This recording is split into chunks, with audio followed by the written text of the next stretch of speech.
अस्सलाम वालेकुम। बैरियटॉन रावलपिंडी फेज़ 8 के हवाले से इस वीडियो में मैं करूंगा बात। बहुत सारे क्वेश्चंस हैं लोगों के जो कि मुझे प्रीवियस जो मैंने वीडियो बनाई थी फेज़ 8 के हवाले से, जिसका जो टॉपिक था कि प्लॉट्स काफ़ी सस्ते हैं इस वक्त बैरियटॉन रावलपिंडी फेज़ 8 में, जो कि अच्छी इन्वेस्टिंग अपॉर्चुनिटी है। और अगर अपने घर बनाने के लिए भी कोई प्लॉट लेना चाह रहा है तो प्लॉट्स की कीमतें काफ़ी कम हैं और इस अपॉर्चुनिटी से आप जो है वो फ़ायदा उठाएँ। जिस पर बहुत सारे लोगों ने तनकीद की कि फेल्ड सोसाइटी है फेज़ 8, यहाँ पर जो है इन्वेस्टमेंट करना बेवकूफ़ी है, यहाँ पर जो है लिटिगेशंस के मसाइल हैं, यहाँ पर जो है बैरियटॉन फेज़ 8 लेआउट प्लान की खिलाफवर्जी कर रहा है, इसलिए यहाँ पर कोई इन्वेस्ट करना नहीं चाहता। ये तमाम वो बातें हैं जो मुझे कमेंट्स के थ्रू मौसूल हुई और काफ़ी हद तक ये बातें जो हैं वो दुरुस्त भी हैं, लेकिन कुछ बातें यहाँ पर गलत भी हैं जिनका जो जवाब है वो मुझे अब मैंने लाजम समझा कि मैं दूँ इस प्लेटफॉर्म के ज़रिए। बैरियटॉन फेज़ 8 की अगर बात करें तो इसमें कोई शक नहीं कि लास्ट जो 2 ईयर गुजरे हैं, पिछले 2 साल, वहाँ पर काफ़ी सख्त एक्शन लिया है आरडीए ने लेआउट प्लान की खिलाफवर्जी को लेकर। अब लेआउट प्लान्स की खिलाफवर्जी क्या हुई है कि जब ये एरिया डिज़ाइन हो रहा था तो बैरियटॉन ने कहा था कि इस जगह पर फ़लाँ मकाम पर हम पार्क्स बनाएंगे, स्कूल बनाएंगे, मसाजिद बनाएंगे, प्ले ग्राउंड्स बनाएंगे। वहाँ पर जब वो लेआउट प्लान पास हुआ उसके बाद उन्होंने उस लेआउट प्लान की खिलाफवर्जी करना शुरू कर दी और वहाँ पर उन्होंने जो है फिर प्लॉट्स क्रिएट किए, वो प्लॉट्स जो है वो बेच भी दिए। फिर जब आरडीए ने एक्शन लिया तो उन प्लॉट्स को जो है वो कैंसिल किया गया। डेफिनेटली इससे जो इन्वेस्टर्स थे, बायर्स थे, उनको काफ़ी नुकसान हुआ।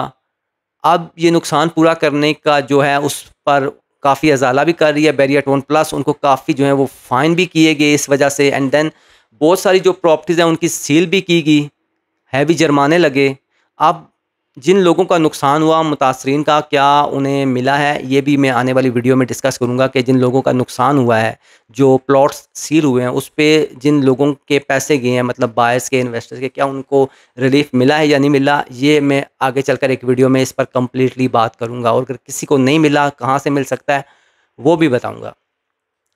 प्लस उसके बाद जो बड़ा सवाल उठा कि ये जो फेज़ 8 एक्सटेंशन है और ऑर्चर्ड है या एफ़ सेक्टर के कुछ जो है F3, 4, 5 या सेक्टर के है या सेक्टर एल के कुछ एरियाज़ हैं, इनको अभी तक डेवलप नहीं किया गया। यहाँ पर लोगों ने 10-10, 12-12 साल पहले प्लॉट्स लिए थे, क्योंकि अब ये बात ओपन हो चुकी है कि ये एरियाज़ जो हैं, चाहे वो ऑर्चर्ड है, कुछ एक्सटेंशन के एरियाज़ हैं, या सेक्टर के है या एल है, यहाँ पर लिटिगेशंस के कुछ जो हैं वो इश्यूज़ हुए हैं और बैरियटॉन एट द मोमेंट उन इश्यूज़ को जो है वो भी क्लियर करने में कामयाब नहीं हो सकी। प्लस जो लोग 12-12 साल से बैठे हैं उन्हें भी कोई रिलीफ नहीं मिल रहा। ये नो डाउट बैरियर की जो है ना काफ़ी जो है बहुत बड़ी नाकामी है।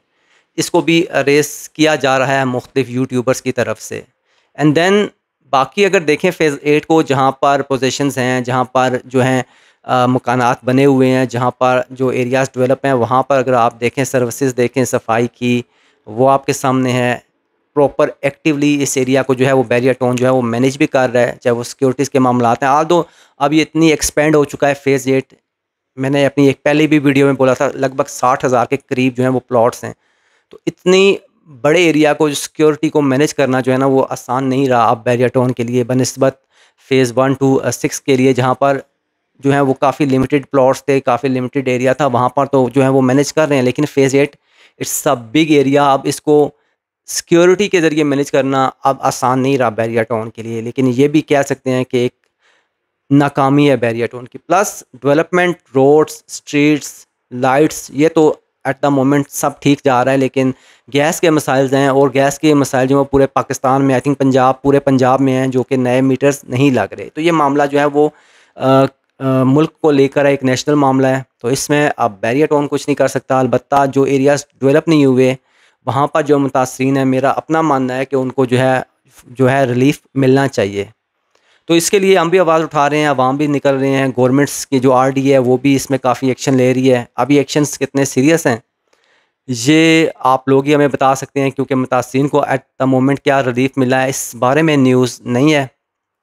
और जहाँ तक फेज़ 8 की बात है, स्टिल जो एरियाज़ क्लियर हैं वो एक अच्छी अपॉर्चुनिटी हैं बायर्स के लिए और इन्वेस्टर्स के लिए कि अगर आप इन्वेस्ट करना चाहते हैं, घर बनाकर बेचना चाहते हैं या यहाँ पर आकर रहना चाहते हैं, तो स्टिल सर्विसेज जो हैं वो बहुत सारी हाउसिंग सोसाइटीज़ से बेटर है। इवन डीएचए का कंपैरिज़न करें, डीएचए 5 ले लें, वहाँ पर घर बन रहे हैं, 2 में बन रहे हैं, 1 में बन रहे हैं, वहाँ को उसको देखें और उसका कंपैरिज़न सर्विसेज का बैरिएटोन के साथ करें या फेज़ 8 के साथ करें, तो स्टिल बैरिएटोन Rawalpindi phase 8 is in much better position. तो काफ़ी अच्छी पोजीशन है एट द मोमेंट। प्लॉट्स भी सस्ते हैं डीएचए के मुकाबले में। तो अगर ये फेल सेक्टर है या फेल सोसाइटी है बैरिएटोन फेज़ 8, तो फिर आप मुझे कमेंट्स में ज़रूर बताएं कि इसके अलावा क्या ऑप्शंस हैं आपके पास। अगर आप किसी हाउसिंग सोसाइटी में जाते हैं, वहाँ पर घर बनाते हैं, ज़रूर कमेंट्स में बताएं ताकि उस हाउसिंग सोसाइटी को जो है उसको भी हाईलाइट किया जाए।